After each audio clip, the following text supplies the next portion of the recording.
So good morning, everybody. I'm Yuval. I'm running the Agile Marketing practice for a company called AgileSparks. And I'm going to speak today about elephants and whether elephants can dance. But more importantly about Agile Marketing, how I came into the Agile Marketing world is an interesting story. So I have a confession to make. I'm not a marketer. Or even more accurately, to quote my CEO from a couple of months ago, he said, you know what, you've been doing a lot of the marketing for us. I've been doing a lot of the marketing for the US presence for AgileSparks, the website, WordPress, social accounts, MailChimp, all those things. At some point he said, you know what, don't give up your day job, okay? So let's let the marketing experts do marketing, and you focus on helping those marketers do marketing. So I'm not a marketer. I come from product development and technology originally. And the story of how I came to actually work with marketers is an interesting one. So I came over to the US 2.5 years ago from Israel, where I've been helping product development and technology organizations such as, HP, Siemens, Intel, and smaller companies that you might not be familiar with, implement Agile. Basically, help them deliver better products on time that are more valuable and useful to their users. And when I came over to the US, one of the interesting things that happened pretty quickly is that my friends from CA Technologies basically called and said, you know what, we're running a huge transformation towards Agile in the organization. The product development organization, thousands of people are in this journey. But something interesting happened recently.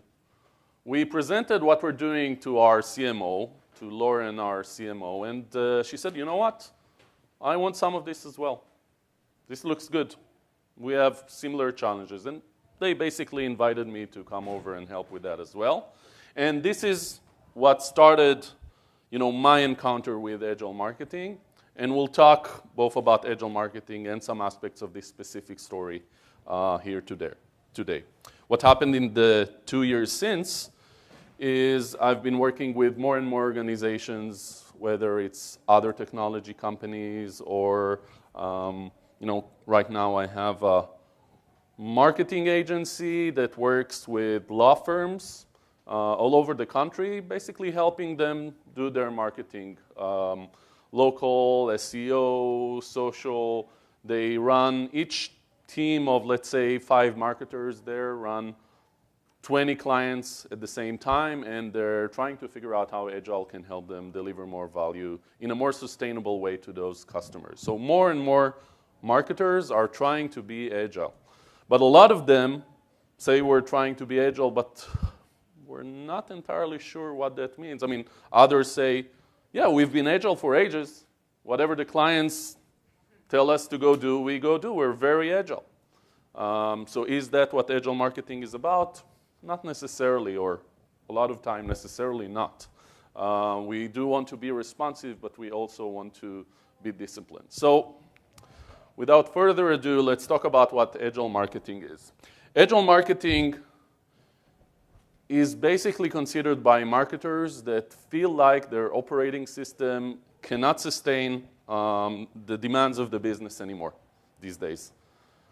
There's so many moving parts, so much demand for new channels, new approaches. Competition is moving faster. The CEO wants a competitive campaign that we really need to have in the market a month from now, not 4 months from now. We have the budget, the annual budget, but every month something changes about it. Seems like our current operating system is simply not suited for what we're trying to do.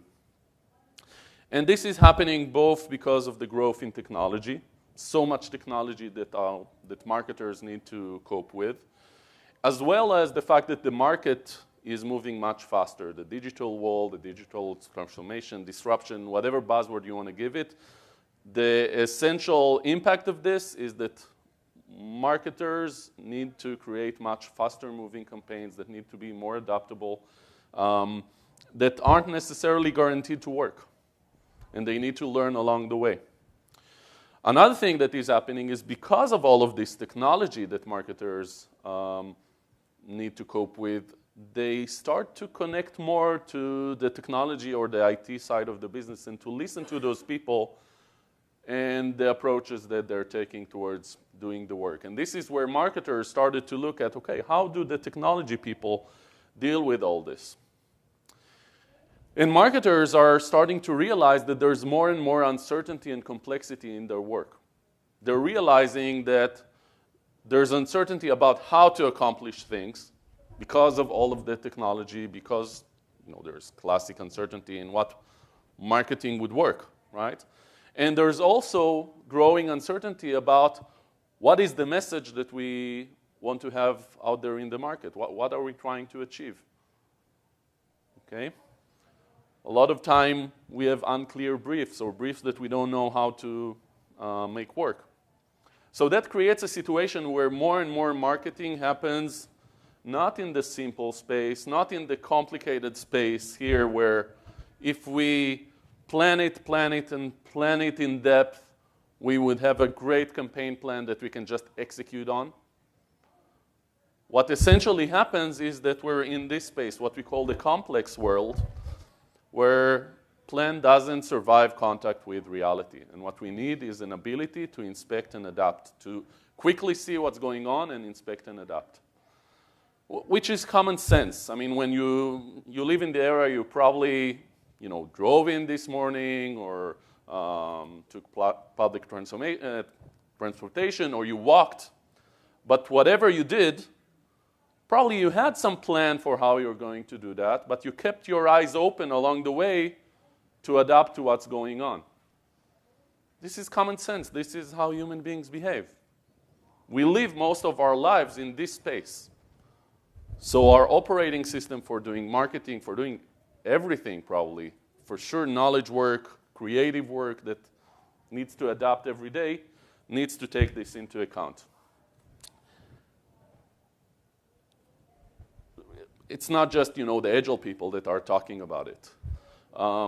More and more marketers, including Coca-Cola's CMO, they're saying it's an end of an era. Okay, it's an end of the era of the Madison Avenue marketer that comes up with a full plan, full campaign, and just executes it.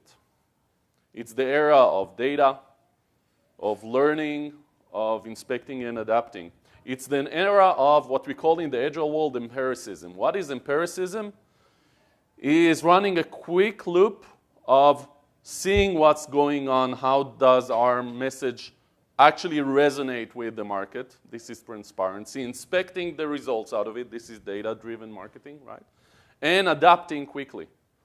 So transparency, inspection, and adaptation. If you remember nothing else of this talk, this is what Agile is about. If you're doing Agile marketing, you should recognize this in the way you do marketing. You should recognize both these stages as well as having a fast loop through these stages. This is keeping your eyes open. What is a fast loop? In Boston, at least, I don't drive with my eyes closed and open them every minute. I try to have my eyes open all the time. Okay? Probably I don't know, the traffic here is probably not as extreme as in Boston or Tel Aviv, but you probably need to keep your eyes open. So it's not just about having transparency and inspection and adaptation, but I'm not talking about inspecting the campaign at the end and learning towards the next campaign.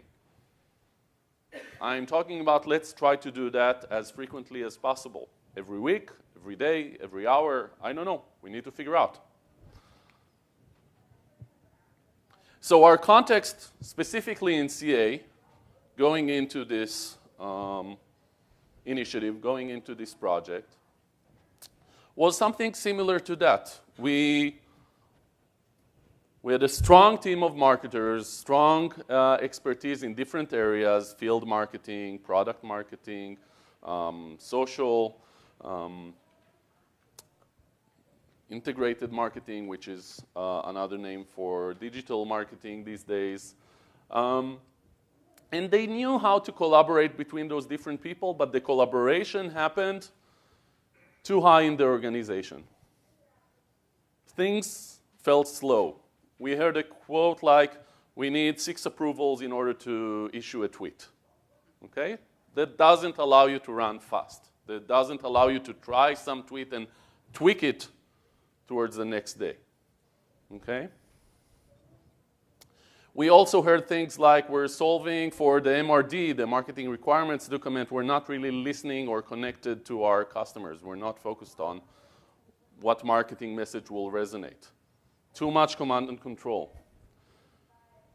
The opportunity was that there was a lot of energy for change. I came into the space, and it's been fun in general over the last 2 years to compare, going into a room of marketers versus a room of product development engineers.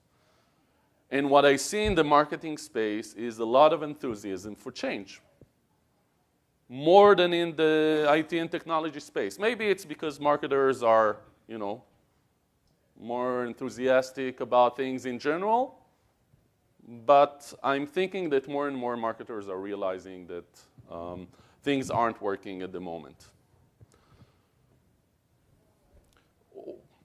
Threats that were there in CA and every other organization that I've worked with, and it's especially strong in marketing, is there's no time for change, no slack for change.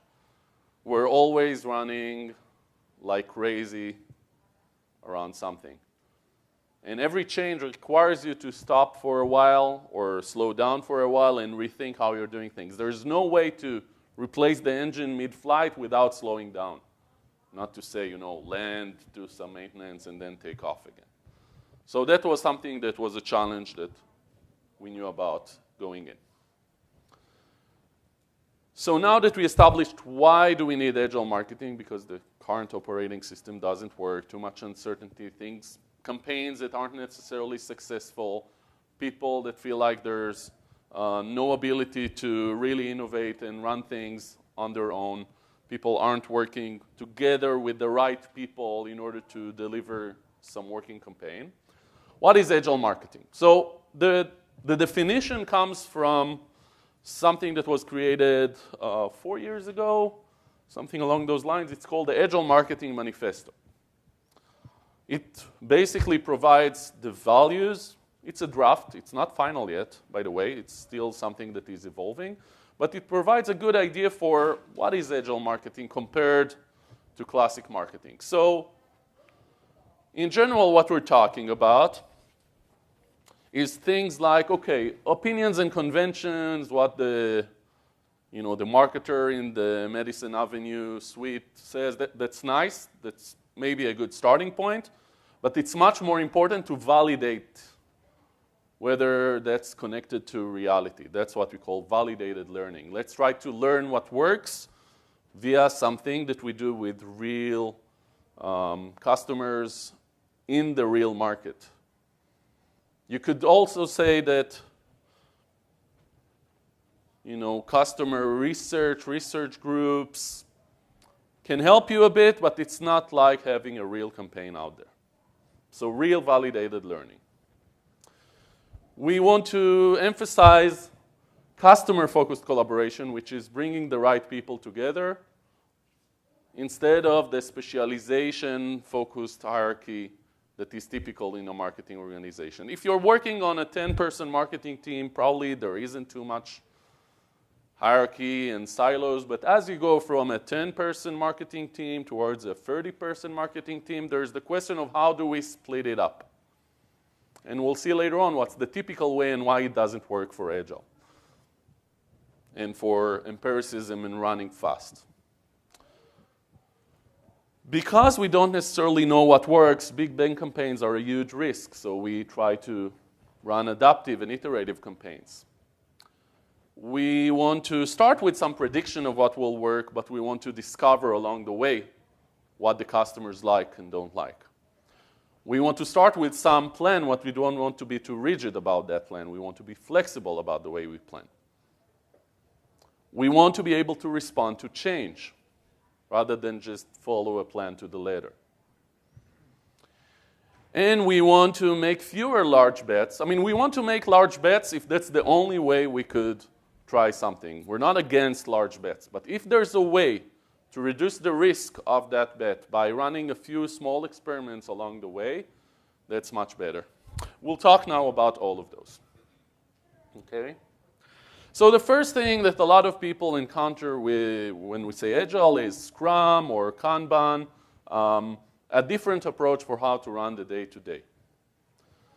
So on a daily basis, the typical Kanban teams and the teams in CA use something called Kanban. What is Kanban? Kanban is a system, an approach for visualizing how we work and helping us move from managing the work like a swamp, like juggling too many balls, to a river, to a focused way of working. What we see in Kanban is what are the stages in our work. So here, for example, we have a marketing team that has the next things they want to do, and then first step for them is to scope something, then to actually create it, then maybe do some reviews if necessary, publish and deploy, maybe learn and tweak about it. Each white item here shows a specific, what we call story in the Agile world, or a task, whatever you want to call it, that this small marketing team of these nice South Park fellows, they're working on all of those things. And what we can see here is how much work do they currently have? Does it seem like too much? A reasonable amount? I've seen yesterday when working with the firm that they have 155 items that a 10-person marketing team is currently working on. Does that sound like a reasonable amount or too much? Probably too much, right? Probably what will happen, why do I say a swamp? Because those things aren't going to move too quickly. They're going to stay stuck there. If we reduce that amount from 150 to, I don't know, 20, 30, 40, even 100, automatically what will happen is the things that we chose to focus on will move much faster. Kanban says stop starting, start finishing. And a marketing team that starts to use Kanban will basically look at this picture every day and start to think, we call it Hebrew mode, right to left. Okay? Hebrew is written right to left. When you meet in front of the board every day, whether it's a virtual board using an electronic system or a physical board, if you're all in the same office, you scan it right to left. You go like this, and you basically say, okay, what is there that can we actually finish? What is there next that we can, publish and deploy? Next, let's finish something, finish creating something. And only if there's capacity for us, let's try to see what can we scope. We don't start anything here in the next unless we have the capacity to actually go do it. Something that keeps us honest about this is what we call WIP limits. Those numbers here, let's say free, a work in process limit of free, basically says no more than 3 items can be in that area at one point in time. And if you want to pull something in, if I want to come and pull something in, it will tell me, no, you cannot do that. No more ice cream for you today. It's like a diet, okay? Finish something, go do some exercise before you take that ice cream, okay?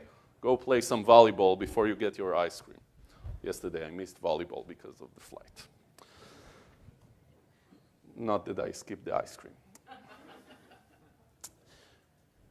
Now, Kanban focuses on the day-to-day, and it's one of the most popular approaches for marketers these days.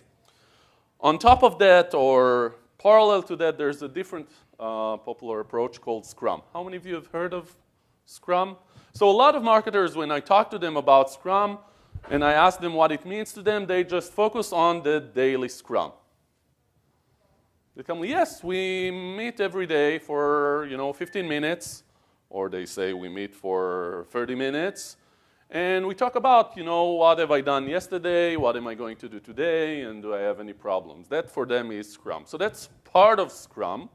That's an inspection and adaptation loop on a daily basis. I like to call it your daily planning, or your daily replanning or planning adjustment.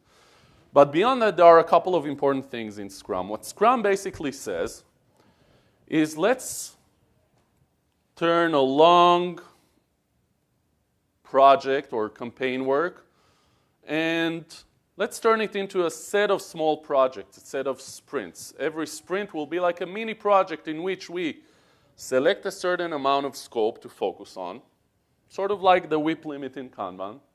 We set a time period in which we will just focus on that scope, what we call the sprint. It can be up to 30 days, but in the marketing world, typically it's 2 weeks or even 1 week. In that week, we will not adjust the plan dramatically. We will meet every day to do micro adjustments just to make sure that we're tuned towards our sprint goal. But we would not, bring too much new stuff into our sprint. At the end of that sprint, we will run a review in which we will look at what increment of releasable marketing have we created in that sprint, in those 2 weeks. We will look at what's going on, input that we get from the market, from the clients, internal or external, and we will have an opportunity to adjust our marketing backlog over here, our ideas of where to go next. We will have an opportunity to retrospect our process, to look at our process and ask ourselves, do we want to do anything different with the process? And we will go into planning for the next mini project, the next sprint. That's the Scrum process. Now in Scrum, there are also roles. One important role is the Scrum team. The Scrum team is comprised of what we call a marketing development team or a development team in the technology world. Those are the people that are in charge of figuring out how much can they do each sprint and delivering the actual marketing. Hopefully they're autonomous. They don't need anybody else in order to do that. We'll talk more about the team later on. We have a product owner or marketing owner, who basically figures out the marketing backlog. What should we want to focus on? What brings value to our customers? And we have a Scrum Master, who's like a coach for that team. So that's Scrum. It provides some more what you call prescriptive guidance than Kanban. A lot of marketers don't like all that discipline. Therefore, they start with Kanban. But actually, the cadence that Scrum provides, the fact that we have 2 weeks that have a starting point and a finishing point, kind of helps teams. Kind of like human beings with the week. There's a start to the week. We hate Monday morning. We love Friday afternoon most of the time, right? And there's a certain set of things that we fit into that week. It helps us manage our work in a better way. And that's something that the Scrum Sprint provides for people.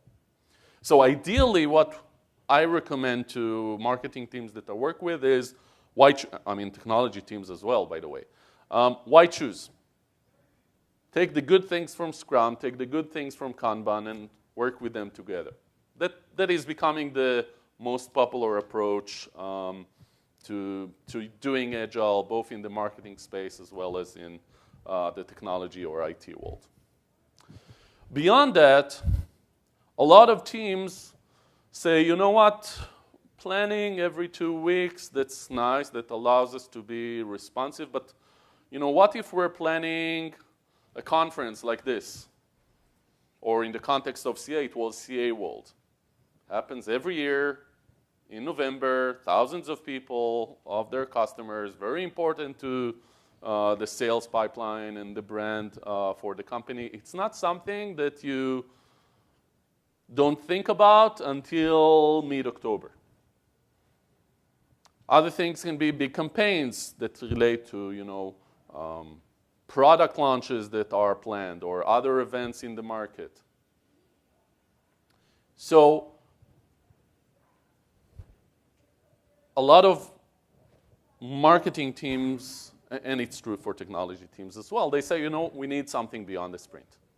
We need like a quarterly cadence. So what we see here is that, you know, on a daily basis, those teams use Kanban, and then they have sprints every 2 weeks. But every quarter, they get together and they do some sort of planning. We call it in CA big room planning.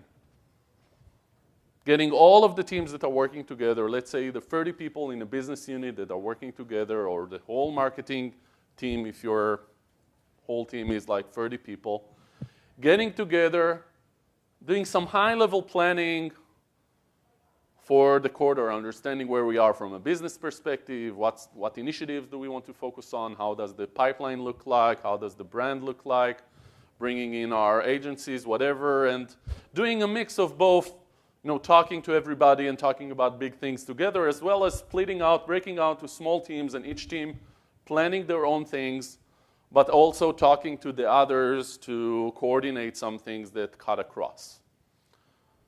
In an organization like CA, where the marketers are actually located all across the US and some internationally, it's also an opportunity to bring everybody together for a couple of days. If you're doing it in Denver in January, it's also an opportunity to go skiing with your fellow marketers, a side advantage.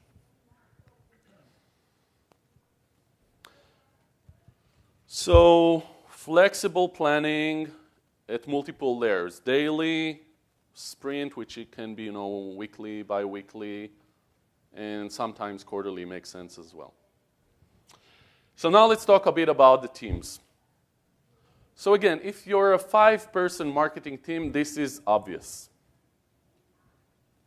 Everybody is working together, helping each other. There's no separation, there are no silos. But as you grow towards, you know, a bigger team, what typically happens is we get the person that is the expert in digital, and they hire some digital marketers to help them, and they become the digital marketing team. And when social becomes something that is bigger, then, you know, she hires a social marketer to help her, and then some others, and they become the social marketing team. And we end up with this sort of organization that is about specialization. And where the problem is that every time you need to deliver a campaign, you need to work across those layers. And a lot of time, this means you need to work with the leaders, the managers of those groups that try to focus on utilization, and that everybody's busy all the time and making the decisions and owning the value. They're accountable for the value and the quality that their people deliver, so they need to be in the picture. What we're trying to do with Agile is we're not getting rid of those teams, but we're working across those teams. We create an Agile team that has people from the different layers, the people that are needed in order to actually deliver value. So they might be, the classic kind of team is the team that takes on a buyer's journey for a product or a customer segment. And they will have everybody that is needed in order to actually deliver marketing for that buyer's journey, deliver marketing impact for that buyer's journey. Or it can be a team that owns a big event or focuses on a key opportunity or challenge that we currently have, or bringing in a new buzzword into the organization. The CMO is crazy about sales enablement, but we're not sure how to do that. Let's create a team of the different people that are needed in order to run with that as a task force, or social selling, or account-based everything, or whatever.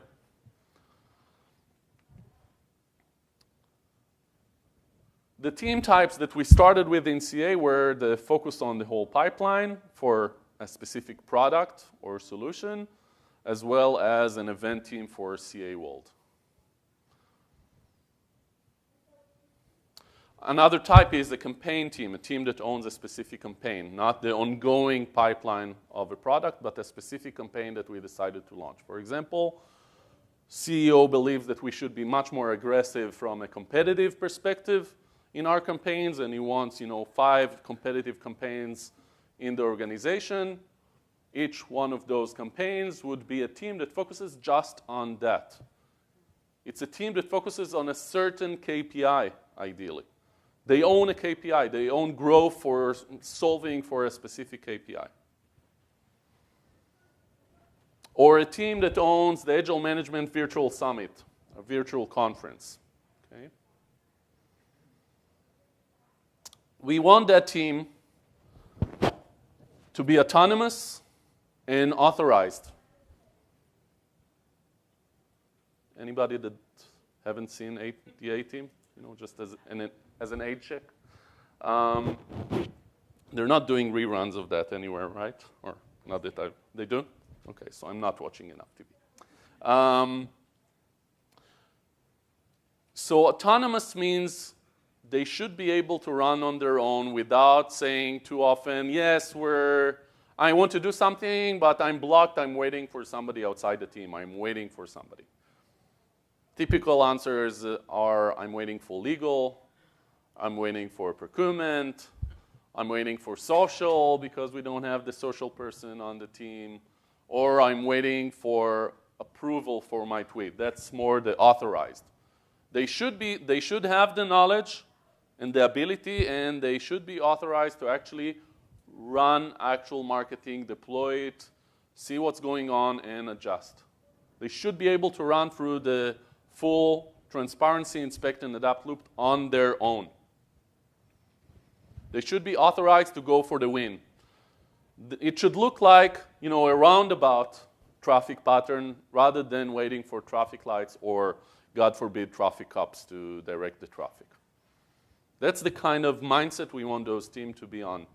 We want to look at the decisions that are made on those teams or regarding the marketing campaigns and make most of the decisions in a way where they're delegated to those teams. We, as leaders, managers of those teams, we might advise them on things or inquire what's going on and go visit, or maybe just delegate and don't care about some of the decisions.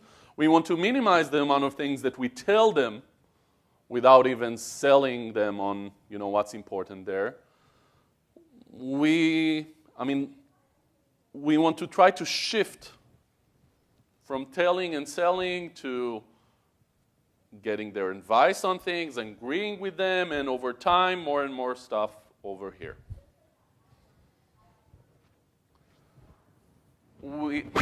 Where's this from? Airplane, right? There's a nice statistic. I'm probably the next person that is going to be affected by that statistic.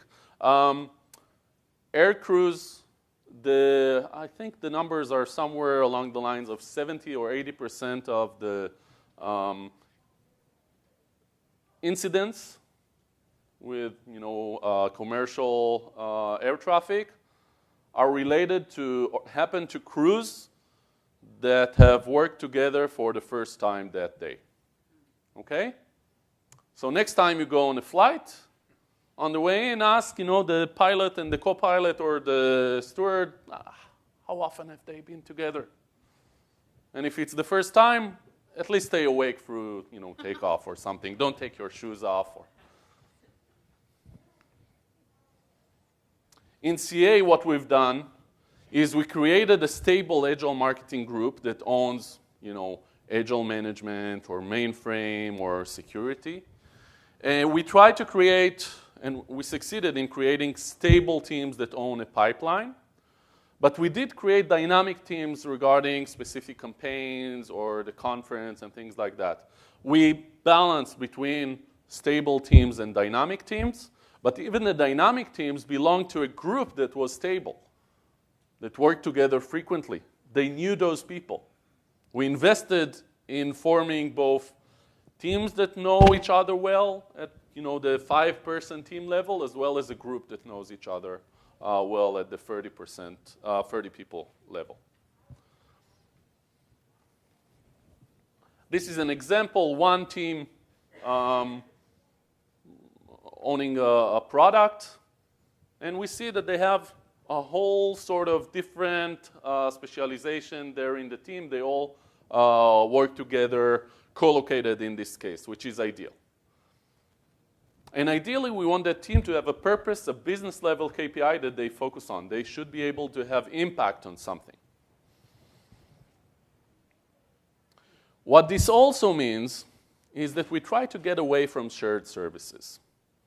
We're not huge fans of shared services when it comes to Agile. When somebody, and it happened to me, invites me in and says, yes, we want to go Agile in marketing or technology, and we're in the process of setting up, this shared services approach, I say, oh, not good. If they're in love with shared services, probably it will be hard to get towards real Agile.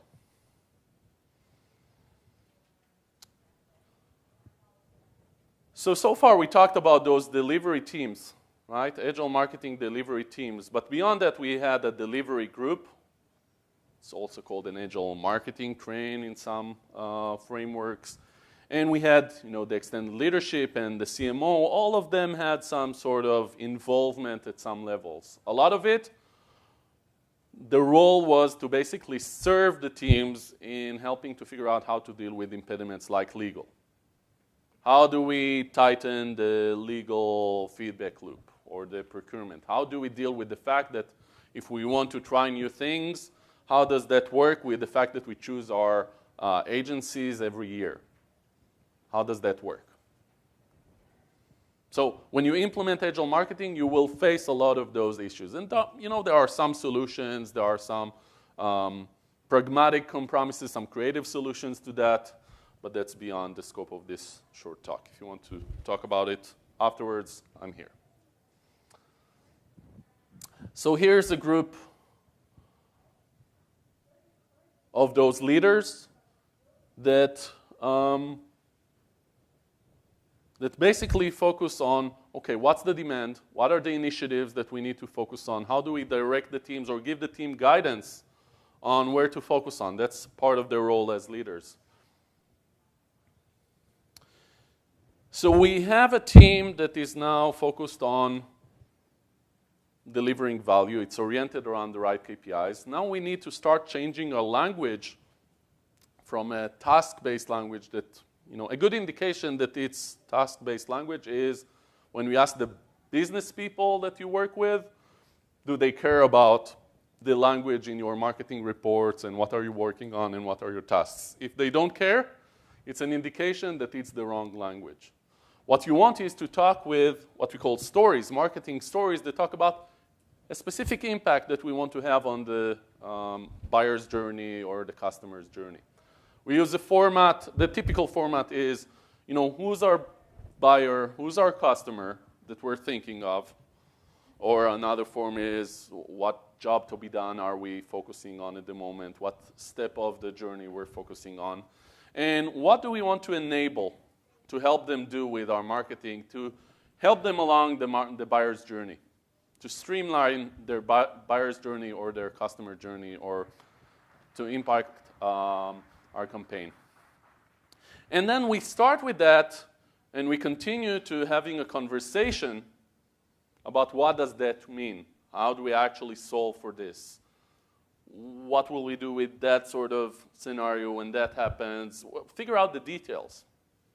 What we call later on the acceptance criteria, the confirmation. And as we start to work more and more with this sort of language, we get away from large briefs up front that aren't necessarily talking the customer's language or the business language to smaller stories that are invitations for a conversation, a more detailed conversation about what will work, what are we focusing on, closer to the time that we will actually work on that story. We have that sort of conversation before the sprint that we'll actually go and implement that story, or even during that sprint, or at the point in the Kanban where we're ready to actually pull it and start working on it. Just in time, in other words. Another aspect of marketing is sustainability.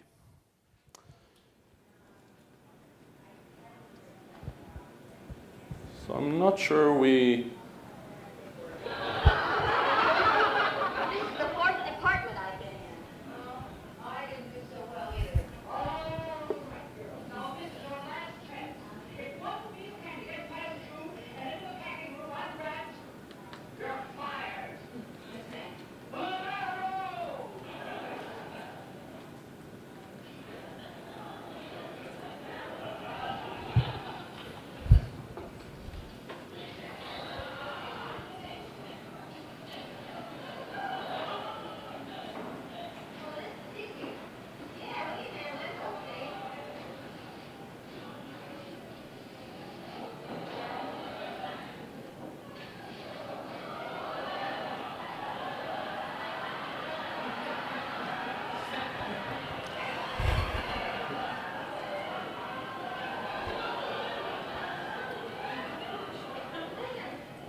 So, one confusion that we have with Agile Marketing is it's faster.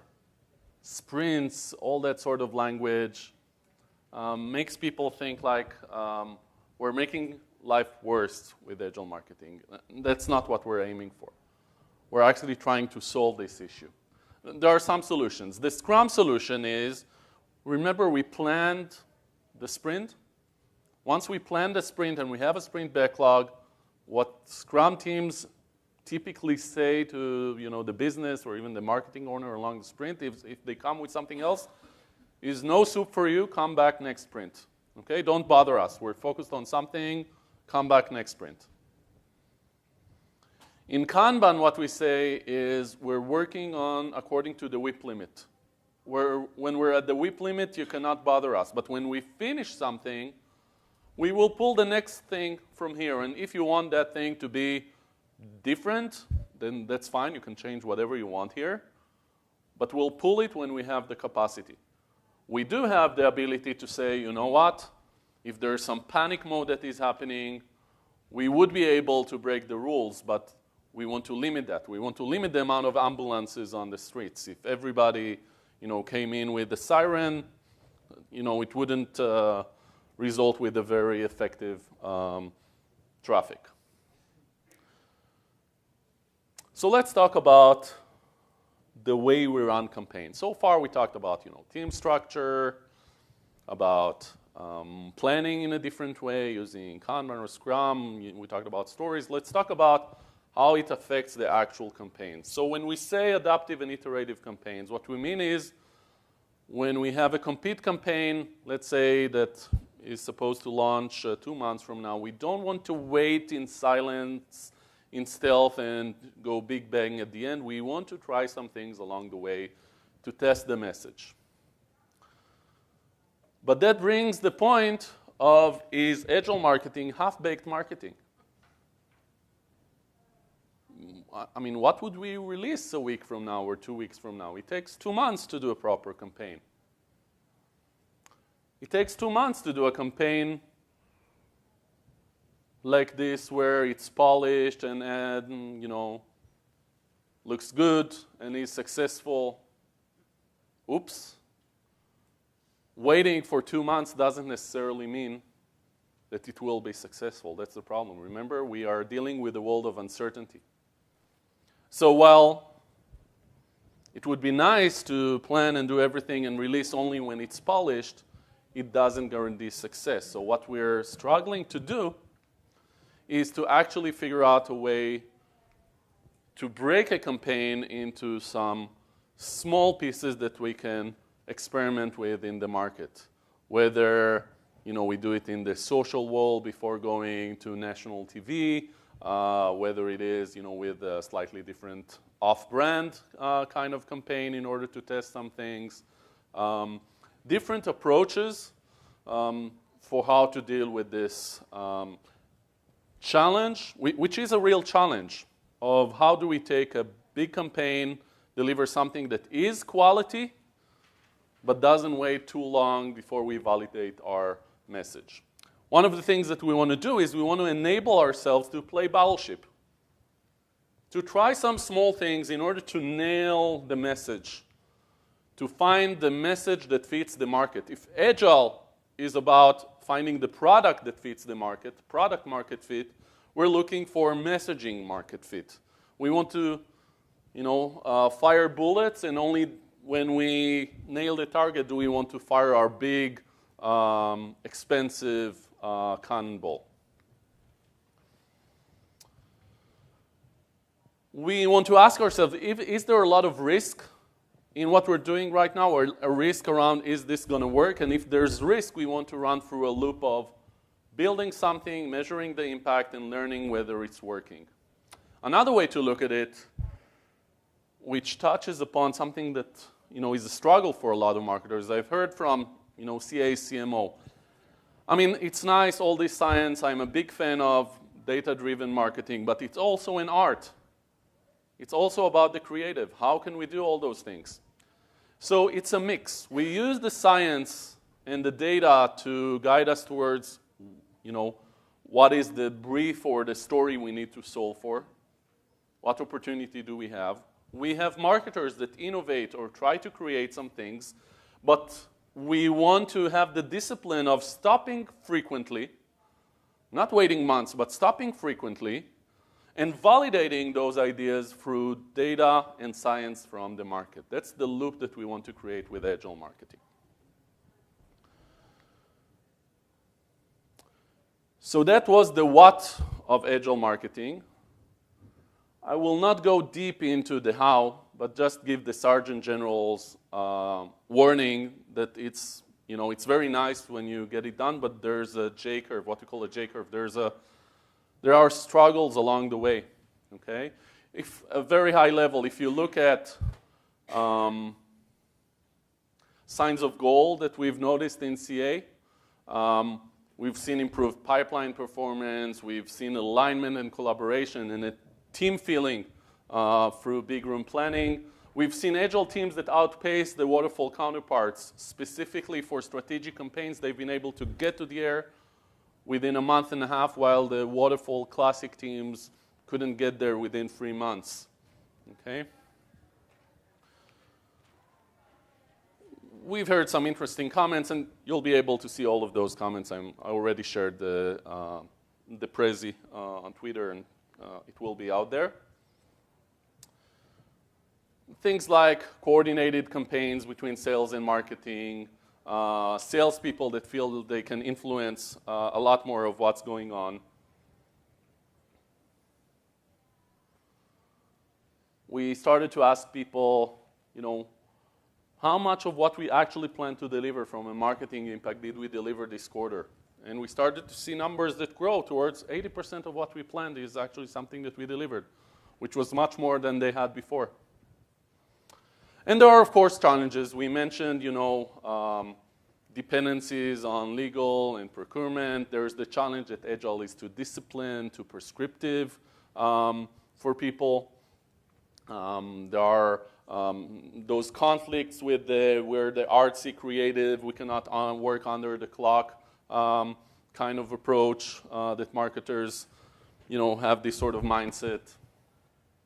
But we're working on it. And we also actually grew from just focusing on this sort of group to working with more and more BUs and having cross initiatives that use Agile. So different teams and groups in CA are doing more and more of this.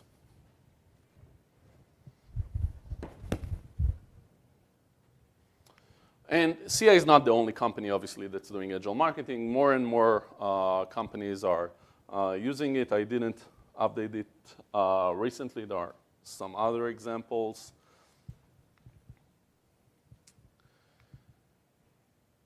And it's part of a bigger picture. I mean, ideally, when marketing becomes Agile, they're able to actually work with technology together to achieve impact across the value stream, across the organization, not just different teams in their own silos. So even marketing can be a silo that you want to grow out of at some point. So if you want to learn more, you can go to AgileSparks.com, Agile Marketing, links to a lot of the writings I like to point people towards and some books in this space, including if you want to hear more about CA's journey specifically. There's a recent podcast in the Marketing Agility podcast with Cameron, which is the Agile champion and the VP product marketing. There talks about their journey and successes and challenges. And I think that's about it.